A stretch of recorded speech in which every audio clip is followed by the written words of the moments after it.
I want to make absolutely crystal clear. This is not a political meeting. This is about you, the young people who are struggling to get a future. It is about what you're facing. It is about the challenges that you're dealing with every single day. देश के युवा देश के भविष्य होते हैं. हमारा education system हमारे युवाओं को सिर्फ 5 ऑप्शंस क्यों देता है? पब्लिक सेक्टर एजुकेशन सिस्टम क्यों खत्म हुआ और प्राइवेट सेक्टर का जो एजुकेशन सिस्टम है ये इतना महंगा क्यों है? कुछ दिन पहले मैंने अखबार खोला और मुझे ये दिखाई दिया. देखिए आपने ये चिट्ठी, आकांक्षा ने ये चिट्ठी अपने माता पिता को लिखी. आकांक्षा आज हमारे साथ नहीं है. आकांक्षा की गलती नहीं थी, आकांक्षा के माता पिता की गलती नहीं थी, ये एजुकेशन सिस्टम की गलती थी. हिंदुस्तान का एजुकेशन सिस्टम अपने बच्चों को प्रेशराइज करता है, स्ट्रेस देता है, दबाता है, कुचलता है और ये देश के लिए सही नहीं है. This not represents one student. There are about 3,000 students in this meeting. 3,000 में से IAS के कितने बनेंगे? 1. इस पूरी की पूरी भीड़ में से 30 लोग IIT में जाएंगे. नीट 180 लोग. These are the odds you are actually facing. 1 in 3,000, 30 in 3,000, 180 in 3,000. This is stressful, this is unfair, and this is brutal. The Indian education system is a rejection system. It is not a selection system.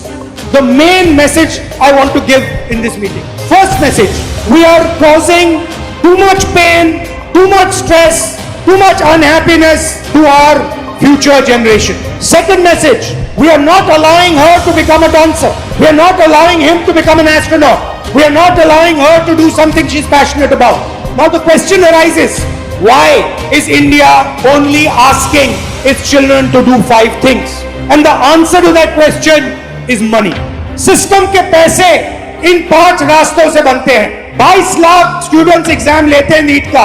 उनकी families में से, आपकी family में से 1,32,000 करोड़ रुपए 22 लाख परिवारों के जेब में से खींचा जाता है. जितना पैसा एक साल में ये 22 लाख लोग देते हैं उतना ही पैसा हिंदुस्तान की सरकार अपने पूरे के पूरे एजुकेशन बजट में डालती है. बट बात यहां नहीं रुकती, बात इससे बहुत आगे जाती है. 5 सबसे बड़े exam, SSC, UPSC, RRB, JEE, NEET, 5 exams 3.5 lakh crore रुपया आपके परिवारों के जेब में से निकलता है, लोन से निकलता है, दर्द से दुख से निकलता है. जितना पैसा इन 5 एग्जाम्स में आपके परिवारों से निकलता है उतना पैसा हिंदुस्तान की सरकार education budget, health budget, labour budget, science budget, women and child budget में डालती है. 5 मिनिस्ट्रीज का पैसा हर साल इन एग्जाम्स के माध्यम से आपके परिवारों के जेब से निकाला जाता है. उसके बाद आपको कहा जाता है कि दरवाजा बंद है. तो ये है हिंदुस्तान का एजुकेशन सिस्टम. इसको देखिए अच्छी तरह. India's education system is a extortion machine.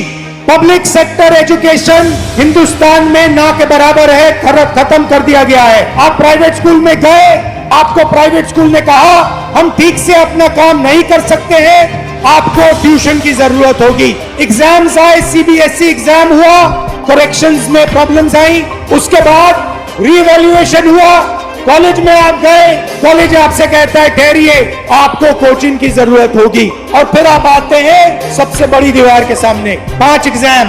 अब आते हैं रोजगार की सच्चाई पर. 1000 बच्चों में से सिर्फ 12 बच्चों को सैलरीड रोजगार मिलता है. तकरीबन 300 लोग बेरोजगार रहेंगे. 1000 में से 700 लोग गिग वर्कर, ऊबर चलाएंगे, ओला का काम करेंगे या फिर मनरेगा का काम करेंगे, इनफॉर्मल सेक्टर में काम करेंगे, सेल्फ एम्प्लॉयमेंट होगा, कुली का काम करेंगे. 2 झूठ बोले जा रहे हैं. पहला झूठ कि ये शिक्षा का सिस्टम है, ये शिक्षा का सिस्टम नहीं है, ये एक्सटॉर्शन का पैसे लेने का सिस्टम है. और दूसरा झूठ, शिक्षा के बाद आपको रोजगार मिलेगा, नहीं मिलेगा. 1000 में से 12, इस भीड़ में से सिर्फ 36 लोगों को सैलरीड जॉब मिलेगा। 100 इंजीनियर्स में से 80 इंजीनियर्स बेरोजगार हैं। मैं हिंदुस्तान के भविष्य की बात कर रहा हूं, आपके भविष्य की बात कर रहा हूं, आपके फ्यूचर की बात कर रहा हूं, देश के फ्यूचर की बात कर रहा हूं। हमें इस सिस्टम को बदलना होगा। The education system we want allows every single Indian to dream big. जो भी आपका सपना है, बड़ा से बड़ा सपना, वो आपको देखना चाहिए। उसे पूरा करने का काम हिंदुस्तान के एजुकेशन सिस्टम का होना चाहिए।